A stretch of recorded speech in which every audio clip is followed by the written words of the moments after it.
girl here, Breanna Colón, and welcome to another podcast episode of Your Life, Your Money. If you're just tuning in, I hope you enjoy the show today. I have a very 10 more very special guests with me today. Y'all, I got my mama and them. Can y'all give it up for my mama and them? I got my mama here, Dr. Brenda Lafferty. Y'all give it up. Say hi to the people, Mom. Hi, everybody. So you're going to look right there, because that's where they are. She's new to TV. I am, yeah. So excited that you took the time to come and hang with me for today. So we have a lot to talk about today. I'm going to be talking about her life, but I'm talking about her life in relation to mine, so y'all kind of get a little understanding and a little background on how I came to do what I'm doing is largely because of her. And her aspirations and goals and what she's been doing in her lifetime is awesome. So just as I am multi-talented, so is my mama and them. It's also multi-talented. So I want to take it all the way back to the beginning, like growing up back in the day. First of all, let's talk about the price of stuff back in the day. Oh, wow. I know, I mean, we complain about the price of stuff right now and how the price of everything has gone up, but let's take it all the way back to a pack of gum or everything was dirt cheap. I wish things were today. I wish things were like they were back then. But was gum like 1 cent? Yeah. And I remember going to the store. Speaking about gum, one of my favorite things was the bubblegum cigar. Bubblegum I remember that. Get that for 5 cents. Mm-hmm. 5 cents. And I remember very well going to the 5 and 10 store and getting those cigars and acting like I was smoking it, and then chewing it. Wait a minute. Did you know that I used to buy the candy cigarettes? Oh, no. I do the same thing. That little skinny candy. I'm sorry. I'm sure some of y'all know what we're talking about. The skinny candy, those white cigarettes. And then I would get them. You couldn't tell me nothing. I thought it was cool. But go ahead. You were saying. Yeah, well, the reason the cigar was so special to me was because as a kid, my daddy smoked a cigar. And so I was always watching him smoking a cigar. So I don't think I knew that about Big Daddy. Yeah, he smoked a cigar. Mm-hmm. Learn something new every day. Yeah, as a matter of fact, I still have his ashtray that he used to use to put his cigar in. Wow. Yeah. Wow. But yeah, that bubble gum, that was my favorite thing. But speaking in terms of the price of things, everything was dirt cheap. Like a loaf of bread for $1. I mean, really, and milk. Well, loaf of bread. Now, I'm surprised to hear that it was only $1 at that time because now, but I'm also on the military base, so bread was like $1 and maybe 30 cents or something like that, not too long ago. But now it's up to over $2. So that, I guess that hadn't gone up too. How much was milk? Do you remember how much milk might have been at that time? I don't. I'm sure it was extra cheap. Yeah, no, that's fine. I'm pretty sure it was extra cheap too. Gotcha. Yeah. So when did you have your first job? Let's see. I had my first job right out of college. Okay. As a matter of fact, I bought my first car. I had a Le Mans Pontiac, brand new, and you couldn't tell me. Oh, brand new. Excuse us. Brand new. Yeah, but the thing of it was, my first job was a teaching job. I taught in an elementary school, but I didn't have enough money even with teaching because I was only making $300.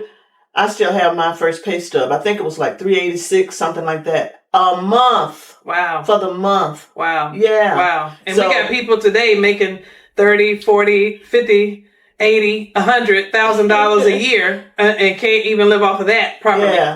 But you were living off of $300 and something a month. Yeah, but I was still living at home now. I wasn't out on my own. But anyway, when I got ready to buy the car, I didn't have enough money for the down payment. Well, the down payment was only $500. But so my daddy loaned it to me and he said, I'm going to loan you this, but keep in mind that it is a loan and you will have to pay me back. So that was your first loan? That was my first loan. Okay. Yes. And so I did pay him back. I got $500 from him, bought the car, and I did pay him back. But yeah, my first job was in an elementary school.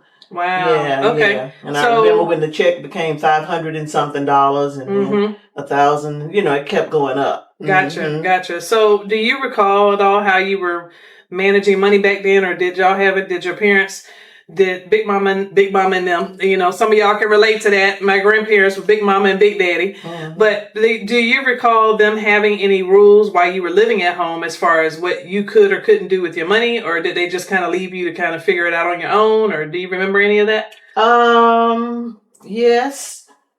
I remember, the reason I remember that is because I had a credit card for Sears. Mm-hmm. That was my first credit card. I had one for Sears and I had one for JCPenney's. Well, this was after college. Yeah, I'm talking about during my work when I started working. Okay. Right. After college. Okay. Or were you speaking of when I was living at home before I started? Right. When you were making the $300 and something dollars because you were still living at home. Right. But no, they didn't have any. I didn't have to give them anything or anything because I was making money and staying there. You know what I mean? Mm-hmm. I didn't have to do that. They just left me to handle my money on my own. But my daddy was always talking with me about money. Always. Gotcha. He was chairman of the deacon board at the church. Mm-hmm. And I don't think people knew. Technical difficulties, when you're on TV. Or on screen, I should say, on camera. But go ahead, you can keep talking. Mm-hmm. I don't think people knew that back in the day, way back in the day, the churches weren't putting, my church, Galilee Missionary Baptist Church, wasn't putting money in the bank per se. We had a safe at my house. Those days, yeah. And my daddy would bring the money home, in the money bag and from the church. Mm-hmm. Now, why did I bring that up? Let me see. You had asked. So he kept money. I was trying to make you understand how aware of money he was. Okay. He was, yeah. He was. In fact, my mother never worked, and so my daddy. We were renting a house down in town at first, but then on his salary, he was a butcher, and on his salary, by himself, he was able to buy us a house. Okay. And a house that had land. I think that house had maybe a couple of acres of land with it. Wow. Because my grandmother was living with us, and when she was living with us, she had a huge garden in the back. Mm-hmm. And then there was property even on back there. But anyway, on his salary as a butcher, he was able to, back in those days, purchase a house and, so forth and so on. But my daddy was always conscientious about money and trying to make good choices about that. And he would talk with me about money from time to time. Gotcha. Okay. No, that's awesome. So you had your first job as a teacher and you have, progressed your career. Now, part of me being an entrepreneur is absolutely coming from the family, passed down and passed down and passed down. In fact, both of my parents have been entrepreneurs during their lifetime, during their career. And for you had a tutoring center because you're in the whole teaching lane. Actually, both of my parents were teachers before they, kind of moved up the ranks and into other things. So you had a ISAC, right? I did. That was the name of her tutoring center. Irene Scruggs Academic Center. Yeah. And so I remember going there as a kid after school. Sometimes had to, go over there, and you were running the tutoring center with your staff and had everything going and everything. And so that entrepreneur spirit passes down, like I said, from generation to generation. So I think it's important for parents to be aware as much as you can of some of the things that your kids are interested in, and keep in mind that what you're doing from an entrepreneurial standpoint, maybe something that they are going to end up doing. So if you start paying attention to it early, then you can kind of help guide them and put them in places that are going to help enhance those skills that you're seeing early on. I know that for me, I remember saying, "Oh yeah, I don't want to be a teacher." So I thought, because I'm looking at them and they're teaching kids, and I knew I didn't want to teach kids. And my mother went on to be a assistant principal, lead teacher, assistant principal, and then elementary school principal is the career in which she retired from. And so my father was also a middle school teacher for a long time. And I had said, "Oh yeah, I'm not teaching kids. I don't want to be a teacher, blah, blah, blah," but little did I know that teaching comes in different forms. And I didn't really think about it from that perspective.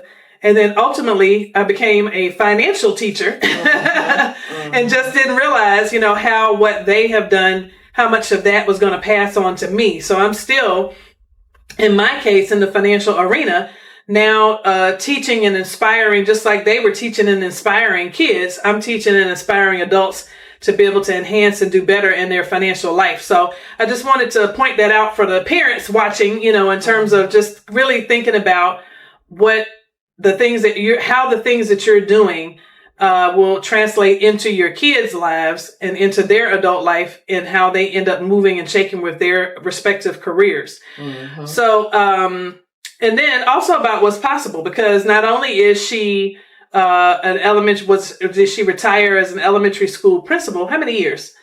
36. 36 years. 36 years. I hear applause in the background. Hallelujah. Yes. 36 years. And and I only had 4 schools. It wasn't 36 years with me running from this school to that. In the 36 years, it was 4 schools. Wow. Mm-hmm. Wow. That's faithful, ain't it? Faithful. So not only is she an entrepreneur and a retired elementary school principal, as her career, but she has also written several books. And honestly, I didn't grow up saying I want to be a book author either. But little did I know that, I don't even, if I were to be completely honest, I am not a big reader. I do read for enhancement and understanding, because I understand in my career that's important. But in terms of just leisurely reading, that's not me. But little did I know I would later become a book author myself. And that is largely due to being in a family of book authors. And so she has written multiple books. I still got to play catch up, to get anywhere near where she is with the books writing. And she actually, these most recent books, you wrote how many this year? 3.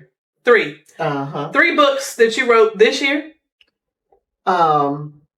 Or was it? This one was last year, wasn't it? Yeah. So 2 this year. 2 this year. But even still, how many people writing 2 books in a year? I mean, really, quite honestly, you probably, if you were to be honest, unless you're just a bookworm and know a bunch of book people, you probably can count on one hand how many people that have written more than 1 book in a year. And so she has done 2 books in a year, but prior to that, she had another couple of children's books. She's written children's books. And I had a book for teachers, but after COVID, it was obsolete. What I had in there was obsolete. That was the recess book, right? Yeah. About recess, redoing. Right. Yeah, and redoing we can't recess. do recess the way we used to. So, that book is now not on the market. Right. So, so I want to talk about these books for a minute, because I think it's important for, y'all already know when I'm always talking about a financial topic, every podcast we have is going to be relevant to something related to your financial life. And so I don't want you to miss that this is not just me bragging on my mom and them, but I'm also really trying to give some tips about things that you need to consider in your everyday life. Like I just said, from a parental standpoint of looking at what kinds of things pass down from generation to generation, because there's certainly generational curses, but there's also positive generational cycles, which is what I'm kind of pointing out here today. But go ahead. Speaking of that, did you know that Big Mama, as you call her, my mother, was also an author? I did not know that. She just didn't get anything published. Oh, but she did a lot of writing.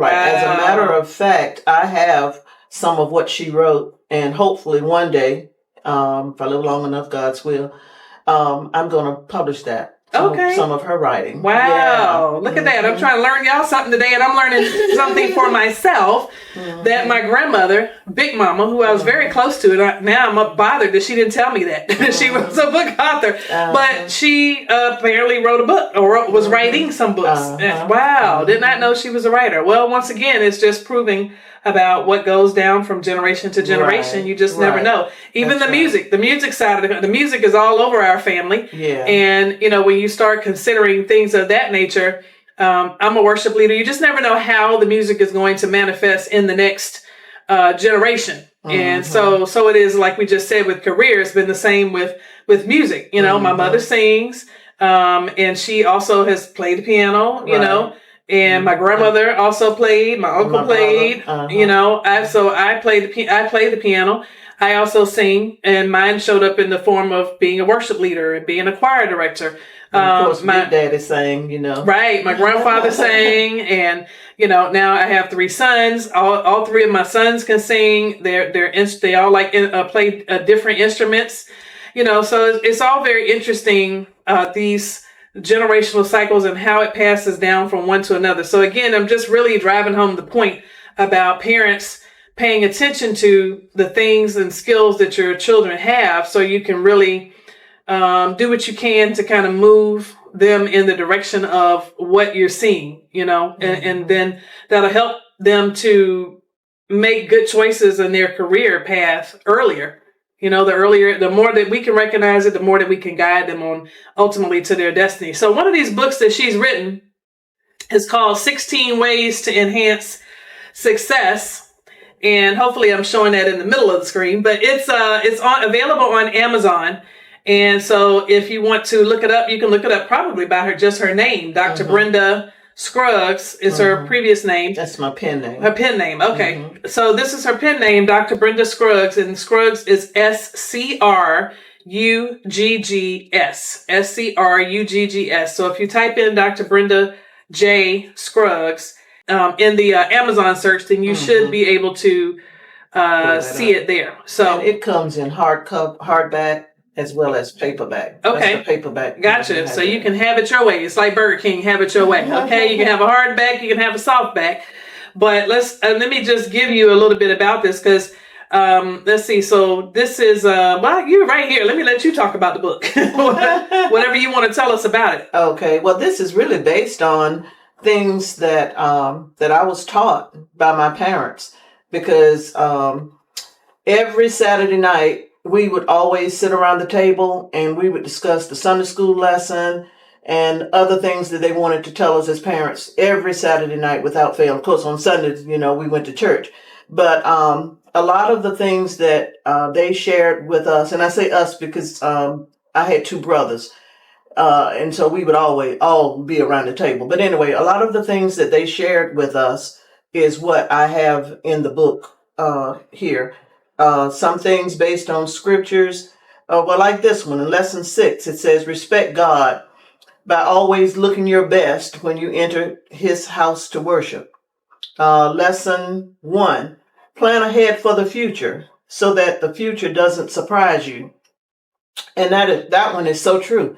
If we just go along with things every day, go along with things in life without planning, it's no telling what will happen. But if you plan for it, then you got some kind of control in terms of what will happen. But anyway, there are 16 lessons in here. And this is one of those books that you can write in, because it asks questions about the lesson, or asks you to share some of your feelings or some of your thoughts on the lesson, and you got space to write. Let me see here. Lesson 7, for example, if you work on a professional job, you should be professionally dressed. If, when you return home from your work, you do not have to change your clothes, perhaps you were not professionally dressed at all. That's the same thing. I know that in church nowadays, they say come as you are and all that, but that's the same thing with church too. When you come home, if you don't have to change your church clothes, then maybe you wasn't dressed. At least I believe in dressing for church. But anyway, that's a whole nother subject. This book, Love is in the Air, came out last year, as she said. And if you want a good love story, this is it right here. So check out Love is in the Air. And it's also on Audible. All of these books can be found on Amazon. And then this is another one that came out this year, The Creative Designs. It's a coloring book for adults. So if you want to relax and enjoy life by coloring, then this is the book for you on that. Yes. Now, one of the books that I wrote for children that's not here, that I don't have here today, is really about Breanna, because after my husband passed away and it was just the two of us, she wanted, I as a business person and as a teacher and so forth and so on, and getting a degree, master's, doctorate, and all of that.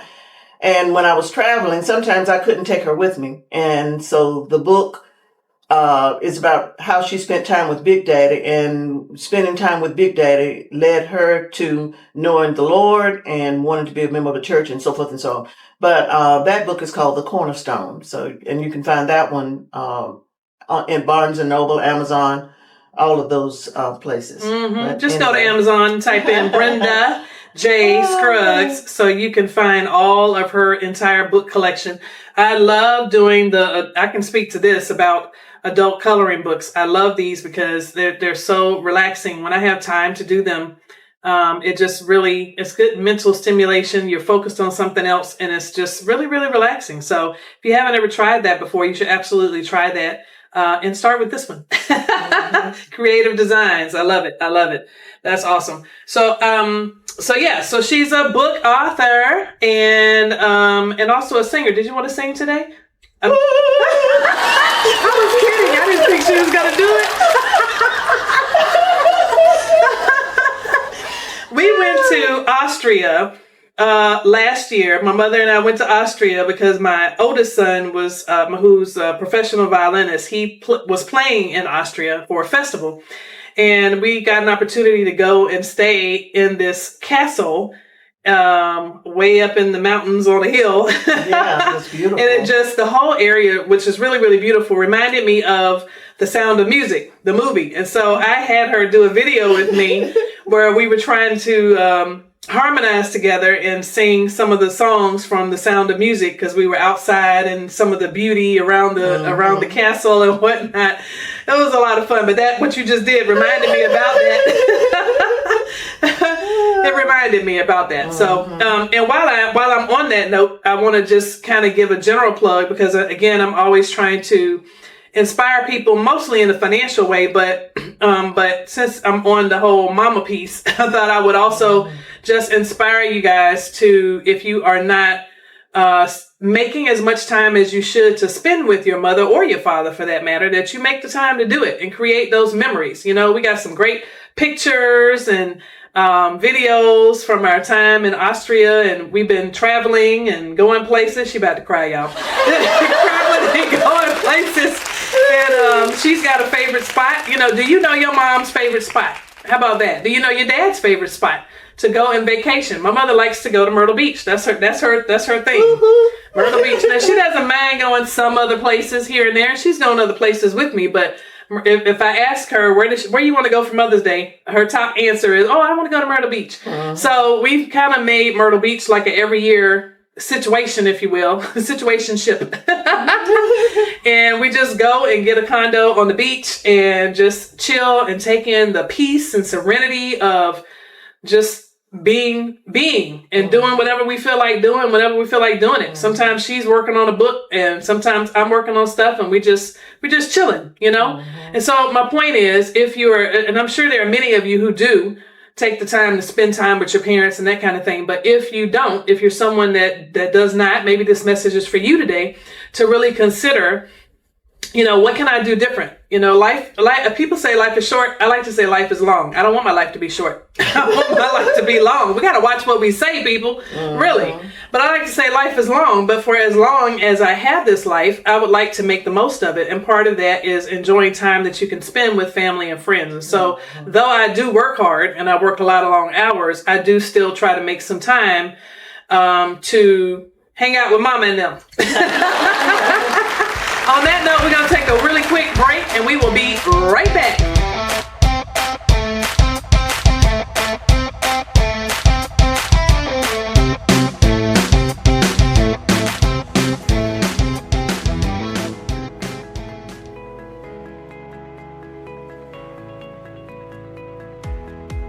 Hi, my name is Anita Williams, and I want to tell you a little bit about me and my husband Bruce's experience with Integrity Financial. We got a late start. After 34 years of marriage, we actually met with Breanna Colón, and over the past 2 years, I cannot tell you how our financial situation has changed. We've been able to save money, we've been able to pay off debt. We've been able to do quite a bit of things that we just really didn't imagine being able to do.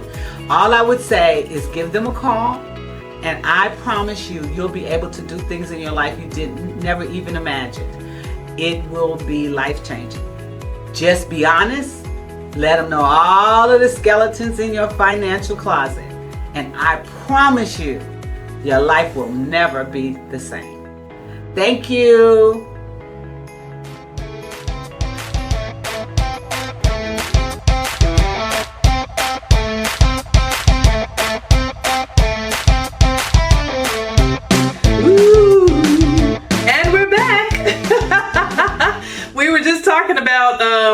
music and mom and them and all of that. So I figured I'd lead in with a ooh. I grew up in church, y'all. What can I say? I'm a PK, I grew up in church all my little life. I still remember my grandmother being like, "Hey, you going to church if you don't have on nothing but your slip." Some of y'all don't even know what a slip is.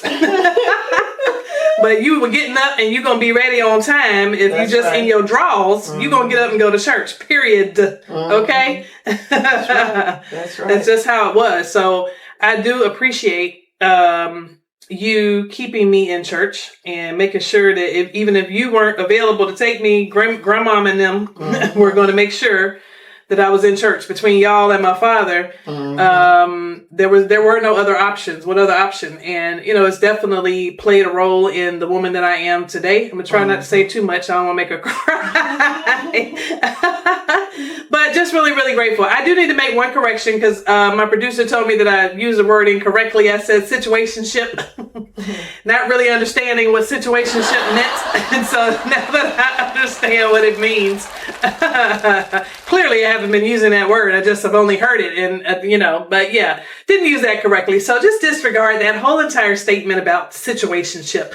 But the bottom line is when I was before the break, we were talking about Myrtle Beach, and I was saying that this is something that about spending time with your mother or with your parents in general, and this is something that I treat her to a trip every year, and we go hang out in Myrtle Beach and just have fun and get to spoil her a little bit. Do you spoil your mom and dad? Do you spoil your parents? Do you?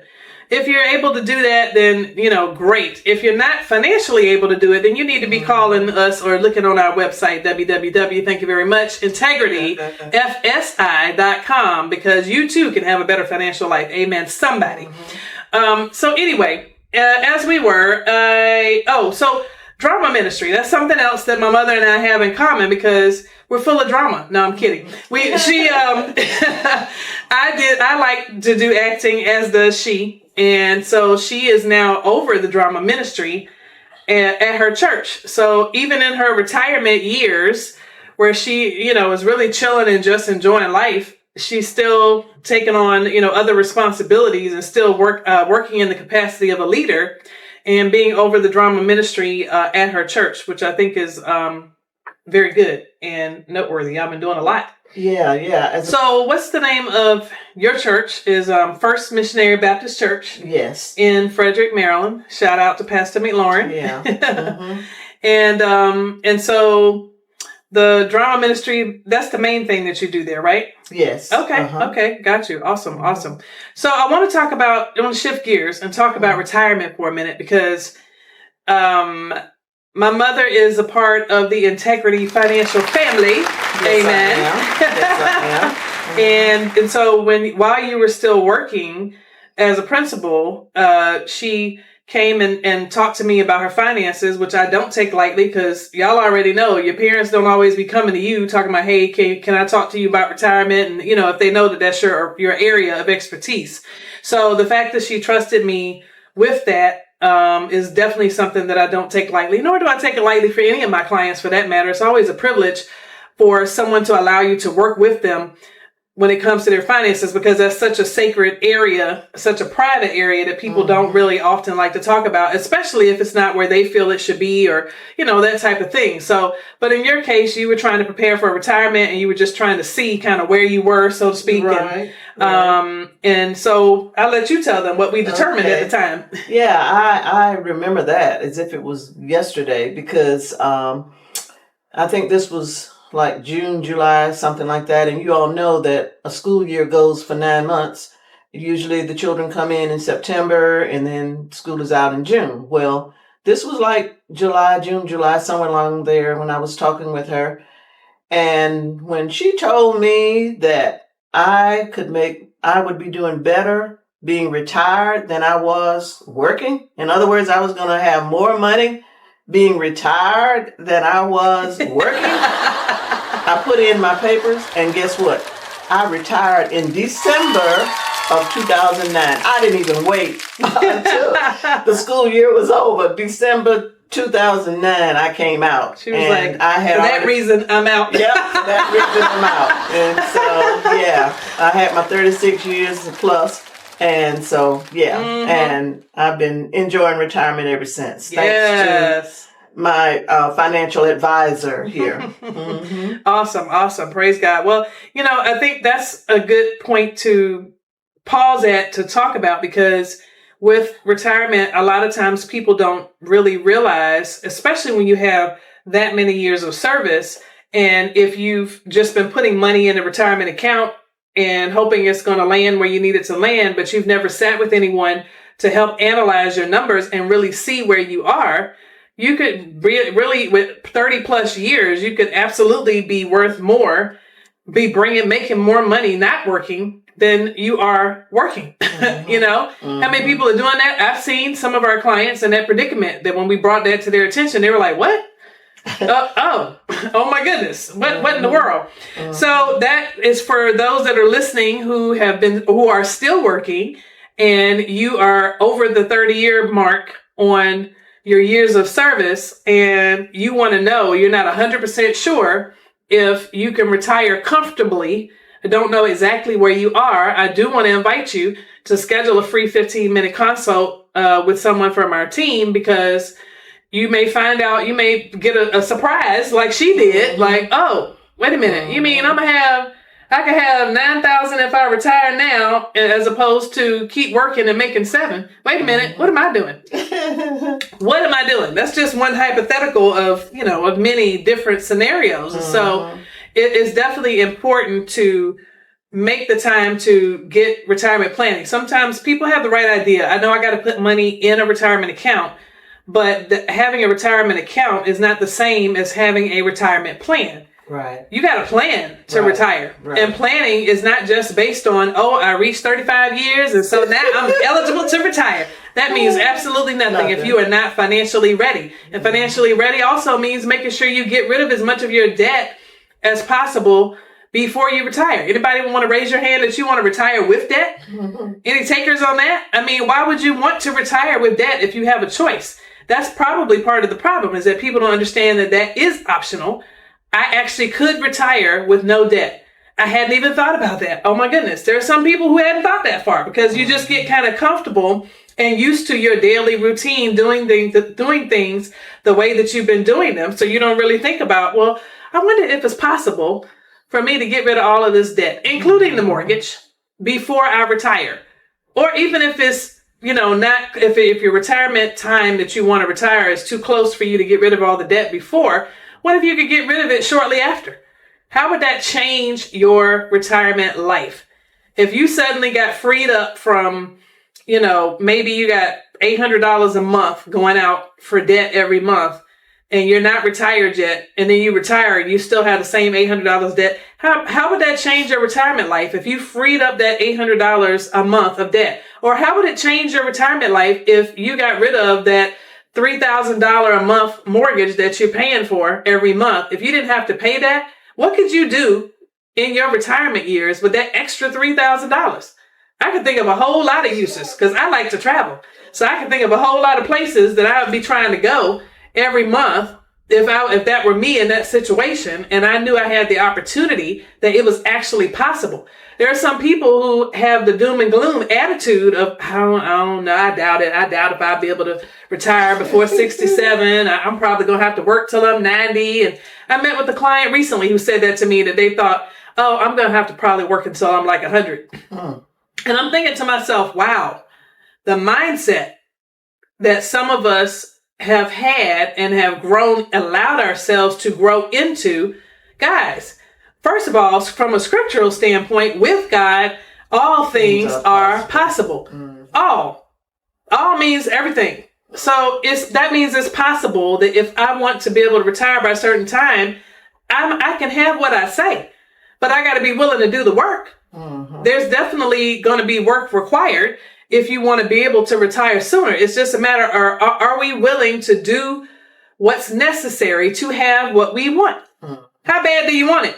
I wish I had a song playing right now for that. How bad do you want it? That's really the bottom line. And so once you get to that place, really realizing and understanding that I can have the life that I want. It's not something far-fetched. It's not too far out from me. It's not reserved for other people that are special, more special than me. God sees us all the same. We are all his children. There is not one child that's more special than the other, no matter how much they might say that they're more special. I say I'm a king's kid all the time. But I also understand that I'm not any more special than my mother or my father or my sons or, or the people that we're talking to right now. Right. But I understand the word and believe that what it says is true. And I believe I can have what I can have. But I also understand I got to work hard in order to get these things, and that God's favor will follow me. That the things that I'm not able to do on my own, I got to do what I can do, and God will do what I'm not able to do. And so if I follow his path, I can have, anything is possible. And with a good financial plan, anything is possible. So again, I hope that's encouragement to somebody today who needed to hear it. That if you are someone who thought that retirement is just too far away for you because of your life circumstances or all the things that happened all the years before, every day is a new opportunity to do something different. What are you willing to do different in order to have a different result?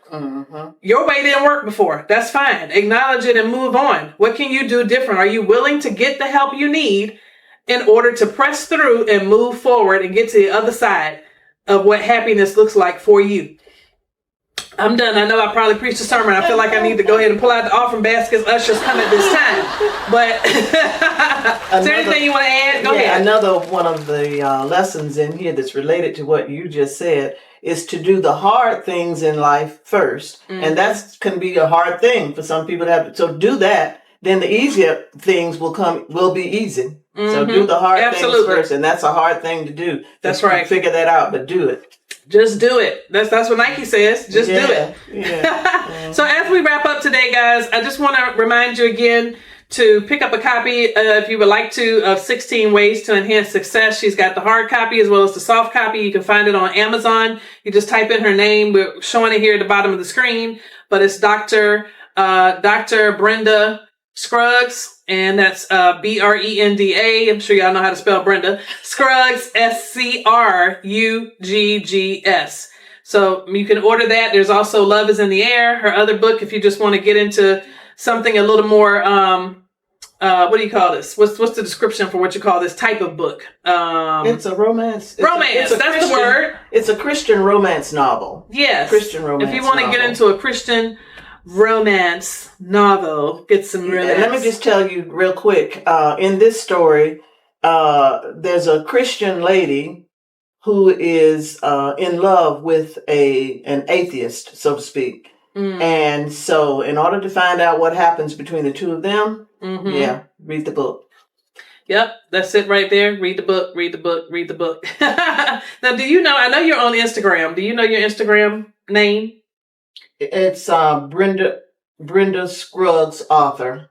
Okay, Brenda Scruggs author, and we'll I'm sure that's gonna pop up at the bottom of the screen as well. But Brenda Scruggs author, if you want to follow her on social media, and then of course if you want to get your color on as an adult and get some relaxation in your life, then you have the creative designs as well. So, guys, I certainly hope you have enjoyed your time with us today, with me and Mama and them.